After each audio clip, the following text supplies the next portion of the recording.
Okay, welcome everybody to our webinar today. So my name is Javier. I'm working at Autodesk as a technical support specialist, and today, together with Paul Latter, we are going to be presenting our Moldflow webinar utilizing boundary conditions on Moldflow Insight. As all the webinars with us, you are set up on mute now. If you have any question, you could just type it there. There's a couple of colleagues also on the background checking the questions, and they will indicate us when you have something.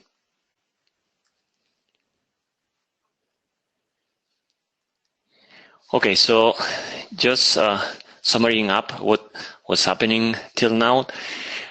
On the last Moldflow webinars, we were taking a look on the understanding of warp by chance shrinkage. We divided this topic into different parts. You could find the webinars on our channel in YouTube. Also, the last webinar last month was made by Hanno van Rale, our product manager, where he was presenting the new features of the Moldflow 2018. We are also preparing some new webinars where we are going to combine Helios PFA with Moldflow Insight, and another webinar where we will go a little bit deeper on the design of our experiments and parametric optimization. As always, all our webinars are available in our YouTube channel. You just go to this link out of this Sim 360. We will make these slides available at the end of the webinar, so you could also click on this link. And if you did not yet register for our webinars and you want to get an email to get known from when and which topics are coming, you could go to our link in autodesk.com help webinars, subscribe, and you will get email periodically.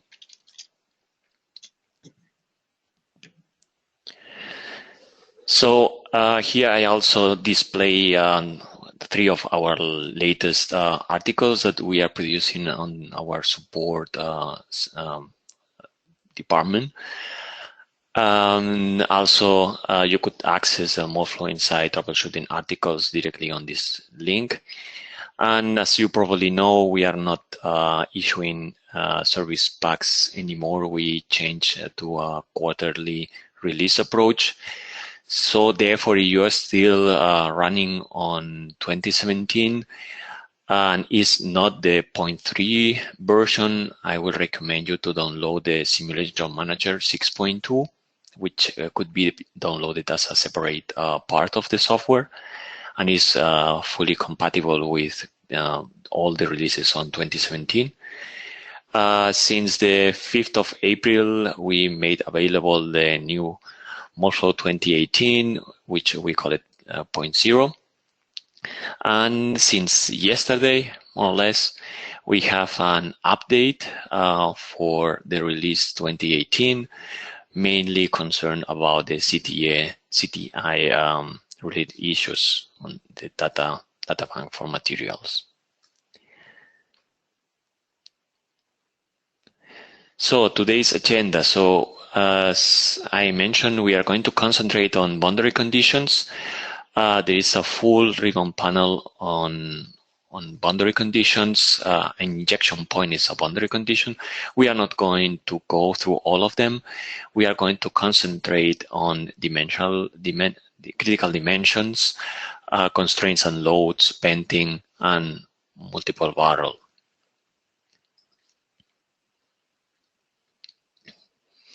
So starting with critical dimensions, I will give the word to my colleague Paul Latter, and he will explain about this. Paul? Thank you, Javier. Thanks for the introduction. So first of all, we'll just look at the critical dimensions. So under critical dimensions, we have 2, so shrink and optimization. So for shrink, we use these to predict linear shrinkage in a shrink analysis. Not many people use shrink anymore. And this is based on the material data and processing conditions. And we run this to get overall shrinkage value. And then optimization, we use the optimization critical dimension in a parametric or design of experiments study. So I'm just going to switch over and just show you these, where these are done. So here we have just a cover part, and I've already pre-added the dimensions, but if we go to the boundary conditions, critical dimensions, we can simply go to shrink, and with a copy we can just pick 2 points to specify location. Sorry, that's gone a bit wrong.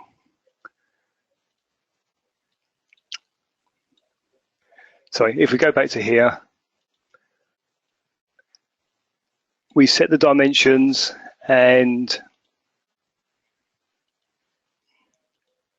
we can see with the properties for this length, I've set an upper and a lower tolerance, and for the shorter dimension, I've set a smaller tolerance, and we just simply run the analysis, and we will get 3 results. So the predicted error shows us for our critical dimension what the material error will be. So this is just material dependent. The number of the dimension is just the next number for the beam. And then when the other result we get is the total error, which shows us our critical dimension and the shrinkage from the analysis results, and if that's going to be within our desired tolerance. And in this case, both of them are. The other boundary condition is for optimization. So if we go to this example, which hasn't got any on, we go to critical dimension optimization, and we will just pick 2 points.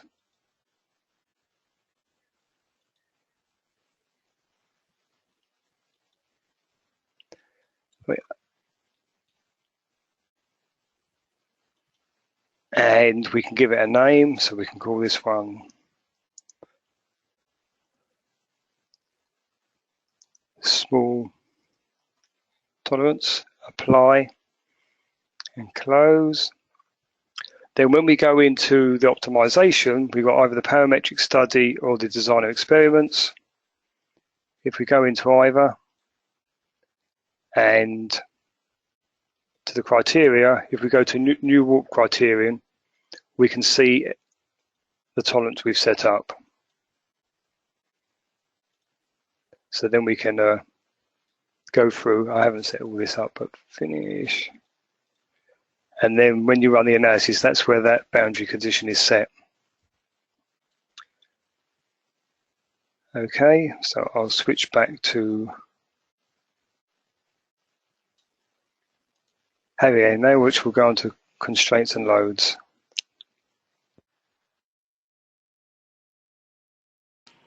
Thank you, Paul. Could you give me control on the mouse? Okay. So on the constraints, we have constraints and loads. And basically, we could apply these constraints to 4 different kinds of analysis. For stress analysis, which are only available on mid-plane, to warpage analysis, a combination of a stress and warpage analysis, and for the coercive analysis.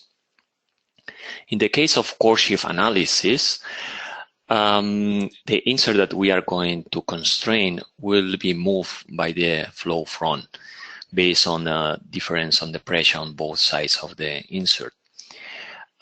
This analysis allows us also to detect the collision between the insert and the cavity wall, or if we have more than one insert close each other, this analysis will also detect that 2 inserts are colliding.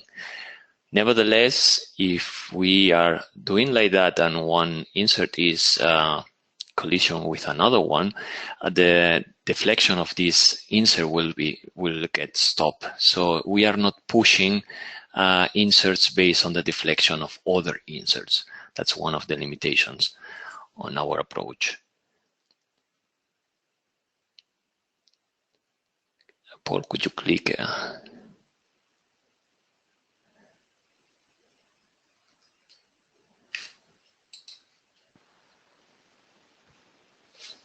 Exactly.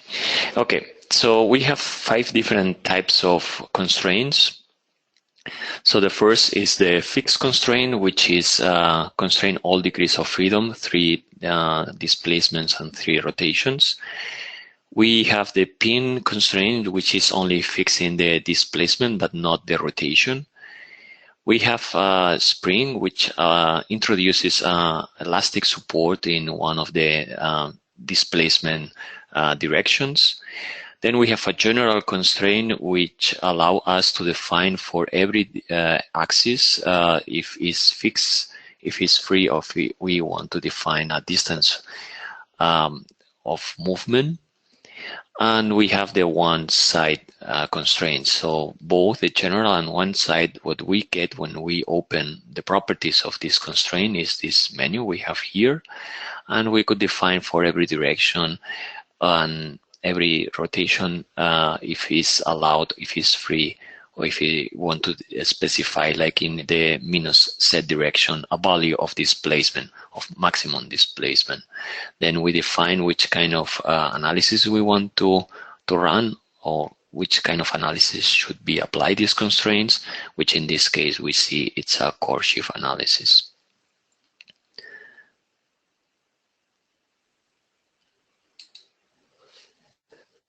Paul, could you? Exactly. Here I wrote the same analysis, but with 2 different kinds of constraints. Both are L-shaped geometry, which has an insert inside. And on the right-hand side, I apply a full constraint, a rigid constraint. And on the left-hand side, I apply a one-side constraint, allowing the direction on the minus z. So because I know that the flow will also push outside the insert, I could see that the displacement on the insert is different in both analyses. So in the full constraint, we could see the value, the maximum value of the displacement is 1.9. But on the one-side constraint, which I'm allowing to make a small displacement of the insert, I could see like the maximum value on this deflection is just 1.7 millimeters.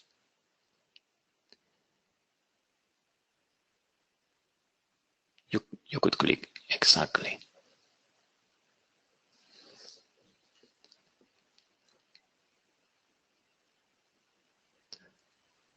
So Paul, you could go further. Yeah, so now we're going to just have a look at a few of the load constraints. So under loads, we've got various loads which we generally use in a stress analysis. So we don't need to go through all of these. They're probably self-explanatory, but point, edge, surface loads. So as an example, we'll just have a look at a simple study that's been set up with pressure loads. So for example, we have this bucket. So stress is only in the mid-plane. So we can see at the bottom, we've got some constraints, and these show us what has been constrained from the icon. So if we right click and look at the properties, we can see we've got fixed constraints, and some of them, the nodal rotation is free, which we don't see the icon on the glymph. And then going up the bucket, we have set some pressure loads. So as we click on the higher up the bucket, we've just changed the value slightly, so we've got less pressure. So this is representing a bucket filled up to the level of the handles. We've also placed a couple of loads on the handles to show we've got some forces in the Y and the Z direction. And when we run this analysis, we can look at the various results of those loads. So here we can look at the Miser-Hinke stresses to compare them with the yield, tensile yield. And we can also look at the deflections of So very simple analysis. Not many people use this now. There's other programs like Helios, but for these boundary conditions, this is where they're generally used. Okay. And pass back to Javier. Yes, thanks, Paul. Then we go for the bending boundary conditions that we could set up in Moldflow. Paul, if you could give me control to the mouse. Okay. So, no, not so fast. One behind, one back. So, there are two approaches at the time of simulating a part. So most of the time we are not introducing bendings in our models. Usually we are assuming that the air inside of the cavity could escape through the tolerances of the tool or just through the tolerance on the pin ejectors of the part. Somehow the air inside of the cavity should not be an issue. But sometimes this could be and could deal to some diesel effects in our parts, and somehow we are forced to create a bend. A bend is, as defined, it is a small channel at the end of the flow path which enables the air to escape from the cavity. So Paul, if you click.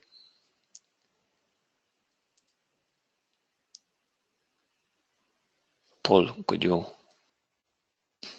Okay, let's see if I could go. You see the next one? Yeah.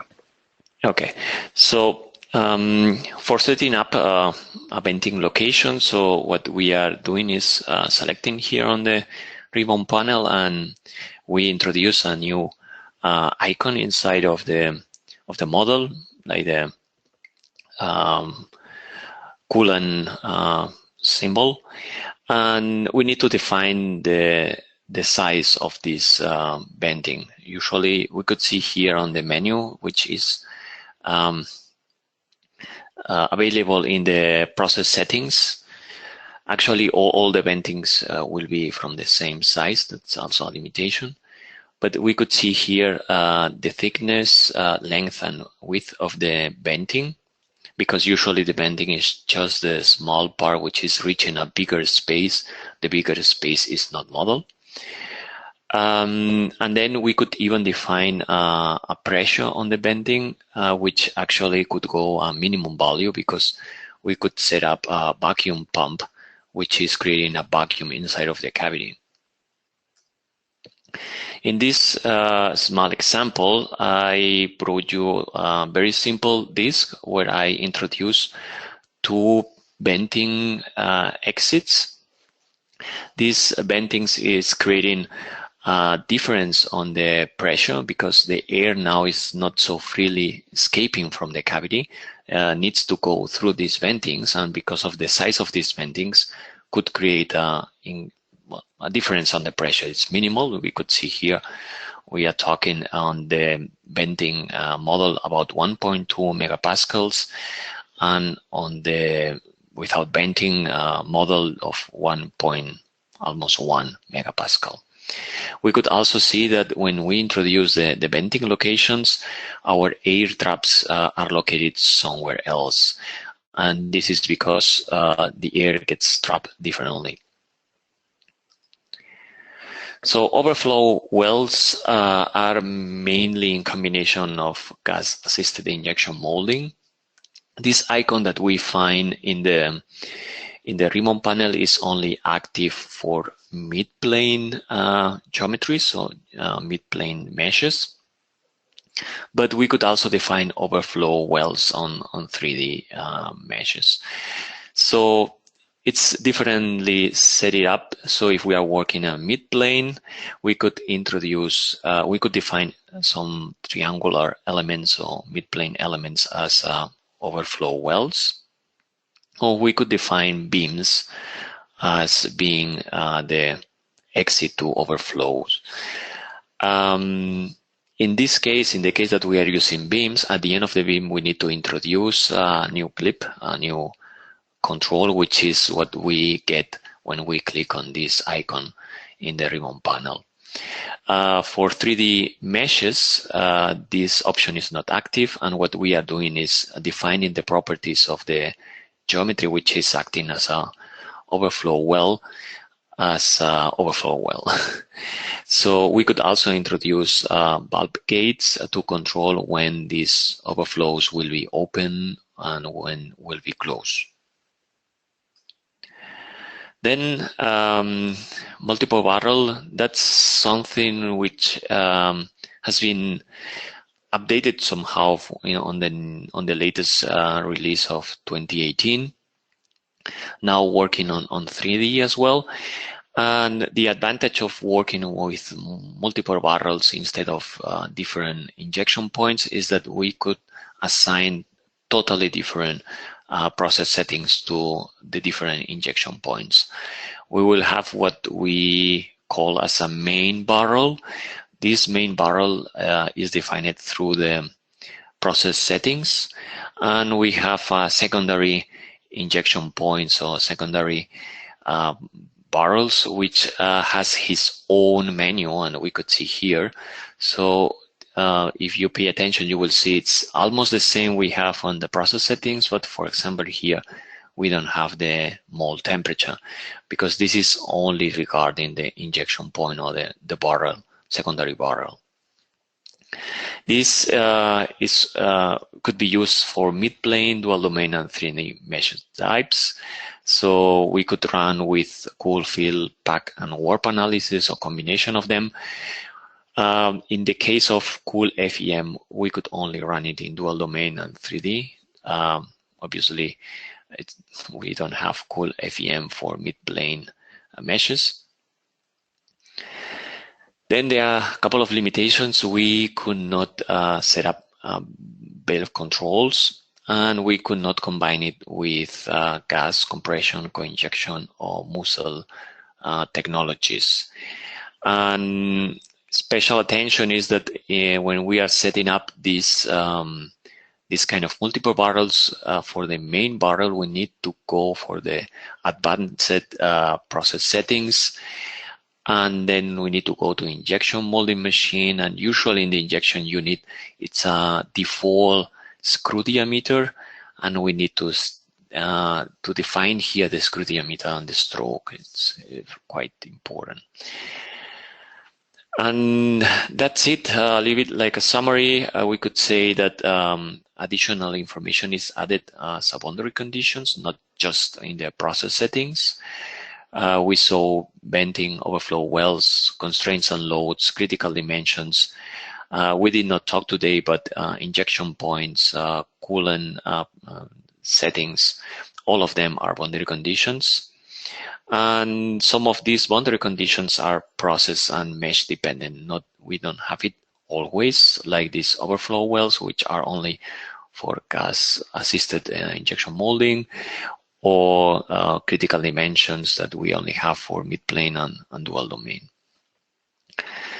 And that's it. So now it's your turn. If you have any questions, Paul and me will try to answer them. Great. Thanks so much, Javier and Paul. So we do have a couple questions in here. I'll go ahead and read through a couple of them. And thank you, Kristen, for asking the first one there. So the next one we have here, is it possible to set a circle as a critical dimension to check ovalization? No, because that's the way the dimensions work. It's just point to point. So you probably would have to use the warpage visualization tools to measure around like a path plot type result in warpage. Okay. So no, you can't, for this subject, no, you can't use a critical dimension for a hole. Okay. I mean, you can measure across the hole two ways and see how that shrinks, but not point to point around the edge of the hole. Okay. Great, thank you.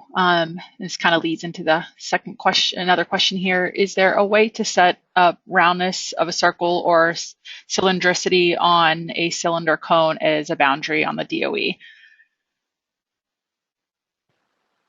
That I don't know. I'd have to look into that one. So if we make a note of that. Sure thing. Is there a way to look at the flatness of a surface in DOE?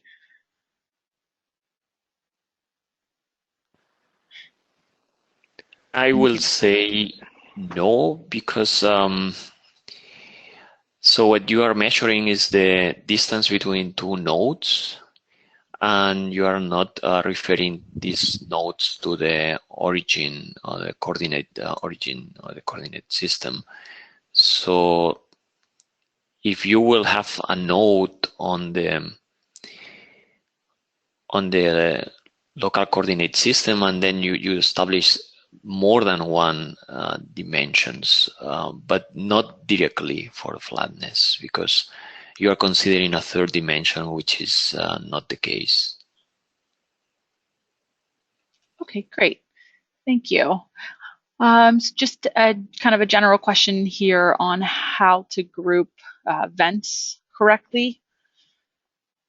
If there was maybe anything you could add to that.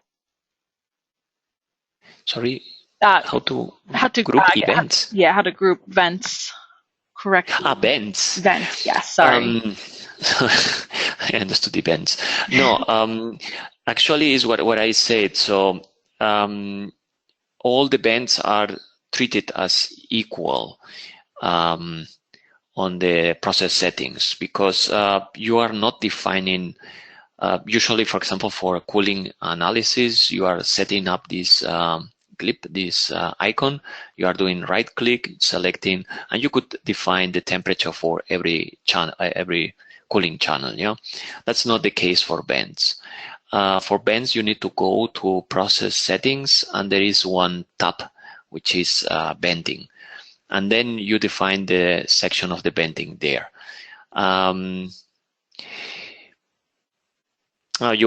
You mean, so if you have some nodes one at the other and you put these vents, well, that's something I will need to try. So what I'm guessing is that what he's saying is, if you have on an edge 3 or more nodes, if you could add one venting on each node, somehow you are creating like a larger vent. That's something I will need to try. I don't know. But by default, every vent is equal in section. Okay, great. So let's see, what else do we have here? So it looks like we have a note. So when we use more than one beam while assigning critical dimensions, where will we get the prediction of pressure and venting?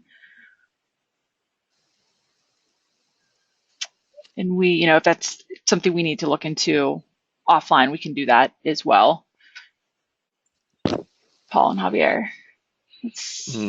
I didn't understand, right? So you are combining venting and critical dimensions? That's not possible. We use more than one. No. Okay, we can revisit that one. We have a question here. When simulating a DOE and evaluating a critical dimension optimization, why is the goal always to minimize the dimension? Can the goal be to change to a target dimension?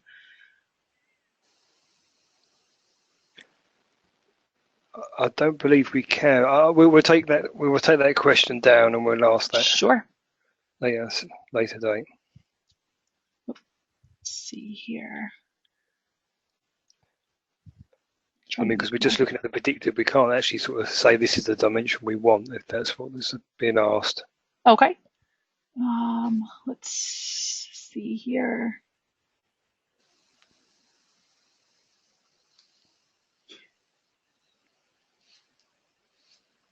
So can you review in what analyses overflow wells can be used?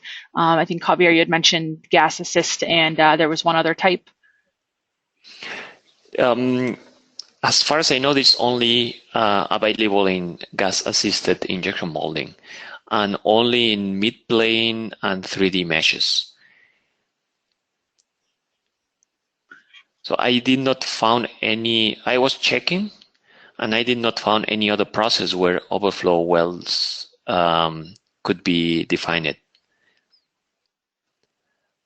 Okay. But yeah, I will not say it's not possible, but in the basic studies like injection molding, I don't know, thermoplastic, things like that. So it was not possible just on the gas assisted. I don't know if in resin kind of processes we could define as well. I did not try it, but I did not found any other reference about overflow wells that gas assisted injection molding. All right. Thank you very much. And I apologize. The question I had read before, I had kind of grouped two together here. So first question was from where will we get prediction of pressures in the venting analysis? It's prediction of the pressure on the venting. Yes, that's how I'm reading that one. And so, well, if he's talking about the picture I show is just the pressure, the injection process, you could check the pressure, the BP change, or the pressure during the filling.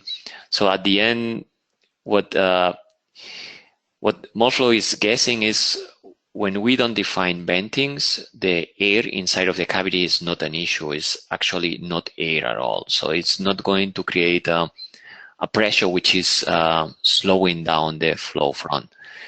When we define a venting, somehow the cavity becomes like isolated. So it's no way the air, because now in this case we have air, the atmosphere, pressure atmosphere, so that it needs to go out. And because of the injection, so the time that we want to inject, which usually is really low, let's say 1-2 seconds, this air will not be able to go through the venting as easily, and that will create a pressure, like a cushion that the flow front needs to push out.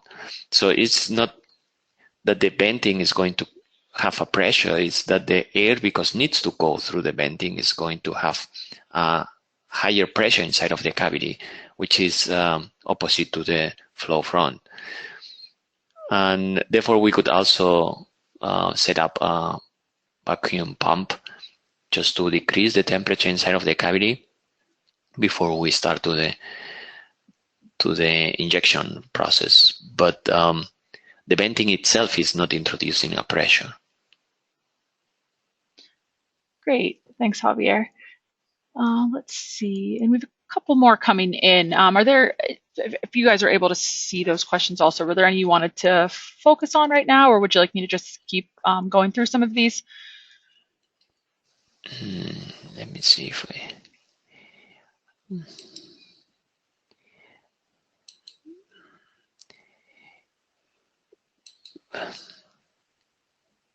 So we have, I guess, there's a few on optimization, but we haven't really covered that today. I mean, we would have to look at that as a separate subject. It's not something I've looked into to know those answers off the top of my head.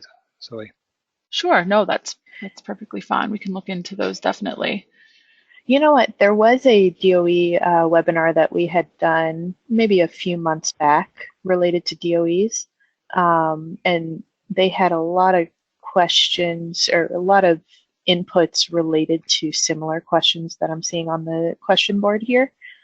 So what we can do is maybe just add a link to that in this presentation for whenever we do upload it for anyone to download. And that way you can select it and it'll redirect you to that webinar. And then after that, if you do have any more questions, like it shows on the slide there, you can just go to the forums and we'll keep an eye on those and help out as much as we can on those ones. And if we do want to potentially maybe plan another webinar based on specifics on the DOE process, maybe moving forward past what that webinar talks about, we can do that as well. Set that up separately. Mm-hmm. Yeah, actually, we plan already a webinar specific for DOEs and parametric optimization, so we could just catch these questions and yeah, and then we can put in the critical dimensions into that as an example. Yeah.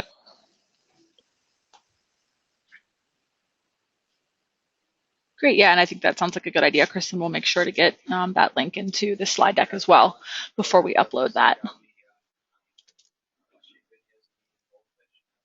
All right. So we'll plan to take, as Kristen mentioned, add that content in there, and then if anything else that we haven't been able to answer for you today, please feel free to visit the forums, and we can make sure to monitor those as well to continue to answer those for you. So, great. Well, thank you very much, Paul and Javier. And Yeah, sure. So, no problem. Yeah, we will check the forums. We will try to, and yeah, you probably will see down on this slide. So we are going to upload this slide deck and some models, so you could also try to run on your own and to check what we explain. And yeah, the forums, open a case. We are there for you. All right, great. Thank you very much, guys. Okay, bye. Okay, bye.